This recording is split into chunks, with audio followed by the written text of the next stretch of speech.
নির্বাচনে আমাদের এই বিশেষ চাহিদা সম্পন্ন মানুষদের অংশগ্রহণের জন্য নির্বাচন কমিশনের পাশাপাশি আপনারা যারা আজকে এখানে উপস্থিত আছেন, এইরকম সামাজিক সংগঠন, সমাজ এবং পরিবার এট লার্জ সবাইকেই স্বতঃস্ফূর্তভাবে অংশগ্রহণ করতে হবে এবং এই দায়িত্বটা নিতে হবে। আজকের এই অনুষ্ঠান থেকে আমি একটা কমিটমেন্ট দিচ্ছি আপনাদেরকে এবং একটা মেসেজও ক্যারি করছি।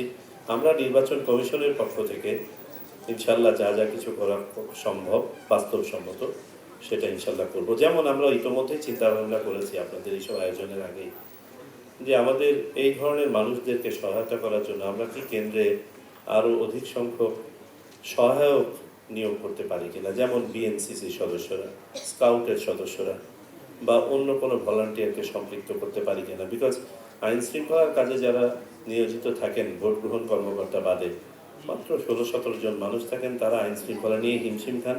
তাদের পক্ষে এই প্রত্যেকজনকে সহায়তা করে করে কেন্দ্রের ভিতরে নিয়ে যাওয়াটা অনেক সময় সম্ভব হয় না।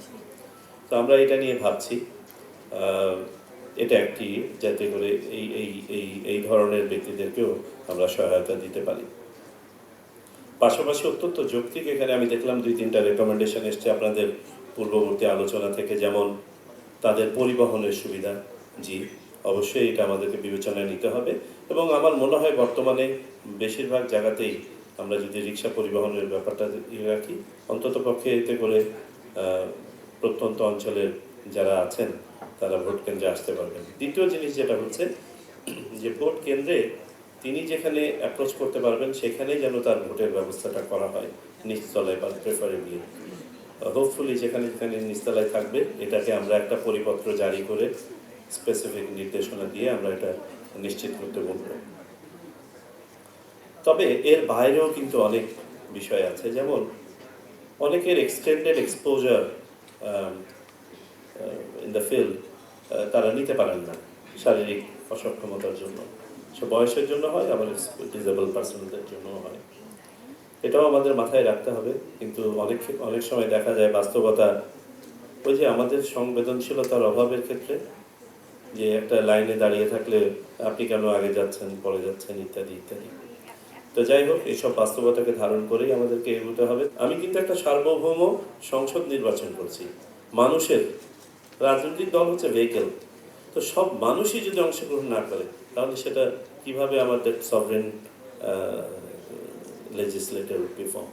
সো আমি মনে করি অন্তর্ভুক্তিমূলক নির্বাচনের জন্য সকল জনগোষ্ঠীর অংশগ্রহণ যেমন গুরুত্বপূর্ণ, তেমনিভাবে সকল জনগোষ্ঠীর জন্য সহায়ক পরিবেশ সৃষ্টি করাটাও গুরুত্বপূর্ণ। তো আমরা we are aware of the fact and we acknowledge it that we have a responsibility to play, and we will. And we also realize that we have to do better, and better we will do in February election inshallah. 36শে July আমাদের জন্য অনেকগুলো পরিবর্তন এনেছে। আমরা আজকে যে আলোচনাটা করছি এটাও কিন্তু একটা 36শে জুলাইয়ের ফসল। কারণ আমরা যেখানে নির্বাচনই ভুলে গেছিলাম, নির্বাচনে অংশগ্রহণ, তাও আবার বিশেষভাবে চাহিদা সম্পন্ন মানুষের অংশগ্রহণ, এগুলো তো আমাদের প্রায়োরিটি লিস্টে অনেক পিছনে ছিল। তো এখন অন্তত পক্ষে এটা সামনে এসছে এবং আমরা এটা নিয়ে কথা বলতে পারছি। আমরাও নির্বাচন কমিশনে চিন্তা করছিলাম যে যারা এখনো পর্যন্ত নির্বাচনে সেইভাবে অন্তর্ভুক্ত হতে পারেন না তাদেরকে নিয়ে আমরা কি করতে পারি। তার মধ্যে একটা আপনারা জানেন যে আমরা একটা বড় আকারের কাজে হাত দিয়েছি, প্রবাসী বাংলাদেশিদেরকে ভোটে সামিল করা, এবং ইনশাআল্লাহ তারা এবার ভোট দিবেন। দেশের ভিতরে যারা আছেন তাদের অনেক সেগমেন্ট আছে যারা স্ট্রাকচারালি দে ক্যানট ভোট। যেমন হাসপাতালে যারা ভর্তি থাকেন ভোটের দিন, তাদের সংখ্যাও তো কম নয়। তারা কি করবেন? আমরা এখনো সমাধান বের করতে পারি নাই। এই নির্বাচনে হয়তো পারবো না। ভবিষ্যতে কখনো যদি আমরা একটা অনলাইন সলিউশন বের করতে পারি তাহলে হয়তো বা হবে। Online solution is not a very easy thing to do. We started with it. There is no global solution as yet.